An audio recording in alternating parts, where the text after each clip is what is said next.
Hi, good morning sa inyong lahat. Welcome ulit kayo dito sa channel ko. At sana napanood nyo yung mga videos na nandyan sa channel ko, both old and new. Kung hindi nyo napapanood ang mga yon, puntahan nyo na, panoorin ninyo. Lalo na yung mga pinaka-recent na video ko, yung last topic natin, no? Sana panoorin yung buo yon. Para buo rin ang kaalaman at ideyang makukuha nyo. At saka para makarelate kayo dito sa topic natin ngayon.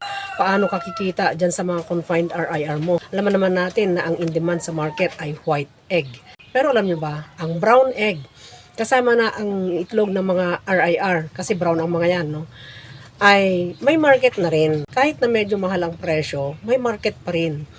Dalawa ang pwede mong gawin dyan sa itlog ng mga RIR. Pwede mong ibenta as stable egg at pwede mo ring ibenta as fertile egg.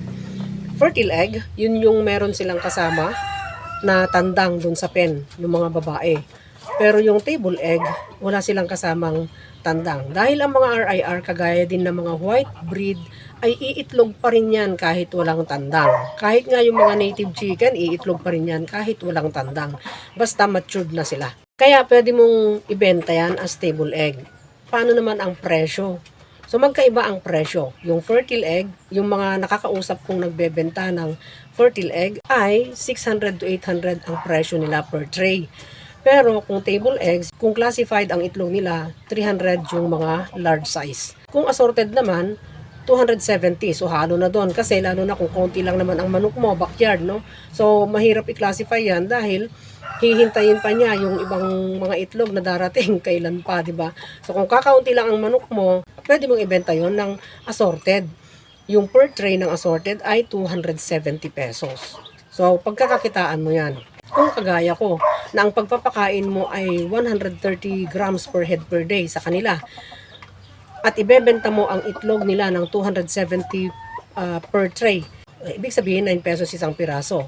Ang kinain nila 4 pesos and 3 centavos lang dahil 31 pesos ang isang kilo ng feeds. Bawat manok kakain ng 130 grams per head per day, di ba? So, bawat manok kumakain yan ng 4 pesos and 3 centavos. Kung ibinenta mo yan ng 9 pesos per piece, di meron kang 4 pesos and 97 centavos bawat itlog. At kung meron kang 100, yung pinakamababa na lang, ano? So, depende na sa'yo kung may 200 heads ka, 300 heads, computein mo na lang. At kung meron kang 100 heads na RIR at nasa 90% production sila, ibig sabihin, ang collection mo araw-araw ng itlog ay 90 pieces. So, ibig sabihin, 3 trays yun. Kung bawat itlog ay kumikita ka ng 4 pesos and 97 centavos, gross yun, times 90 eggs, ibig sabihin, daily meron kang income na 447.3. 447 pesos and 30 centavos. Gross income yon. So, hindi na masama, di ba? Yun ay 100 heads lang naman. Parang almost minimum wage ka na, di ba? Kasi ang minimum wage sa probinsya nasa 425 to 500 pesos per day. Depende dun sa region, no? Kaya, hindi na masama kasi sa kanila, gross pa rin naman nila yon, di ba? Yung minimum na yon. So, gross mo rin naman yan. So, depende na yung kung ano mababawas pa dyan. Kasi sa kanila may mababawas pa rin dyan, di ba? Yung pag-empleyado ka, ang minimum wage ay nasa 425 to 500 pesos, depende sa location, depende dun sa region. Kung 100 heads ang sayo at meron kang daily gross income na 447 pesos and 30 centavos, hindi na masama. Ngayon, bahala ka na kung gusto mo pang paramihin ang manok mo para mas tumaas pa yung kikitain mo.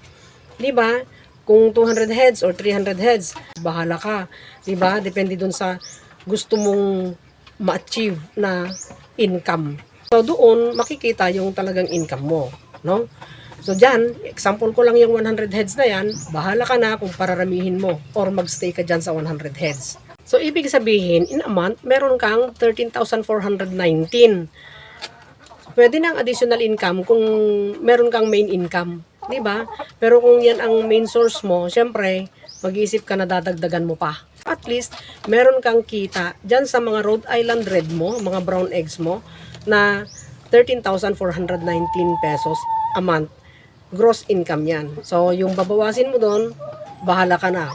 Pero kung kagaya ko na dahon-dahon lang ipinapainom ko, syempre nabawas naman na kanina yung feeds, di ba? Kaya nga nakuha mo na yung gross income. Pero from the gross income, pwede kang magbawas pa ng tubig, syempre, no? Yung bayad ng tubig mo. At hindi ka naman, kung hindi ka naman nag-iilaw na kagaya ko, edi wala kang babawasin na kuryente. Di ba? Yung tubig na lang, kaunti lang naman ang tubig niyan.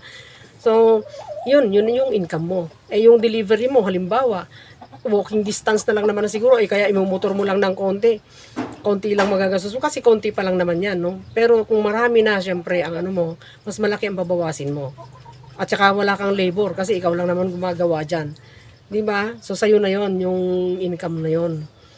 O, the additional income mo, kung meron kang main source of income. Sana nagkaroon kayo ulit ng idea dito sa video ito. At huwag kalimutang mag-like, mag-subscribe, at pakihit ang notification bell para sa susunod na mga videos ay ma-notify kayo. At salamat sa lahat ng mga nag-share, salamat sa lahat naman nagko-comment, mga old and new subscribers, at saka yung mga bago, welcome kayong lahat dito. Sana tulungan nyo ako ma-discover ang channel ko para mas marami pang mga matutulungang tao. Sana pagpalain tayong lahat araw-araw at panatilihing masaya, masigla at malusog ang ating mga alagang manok.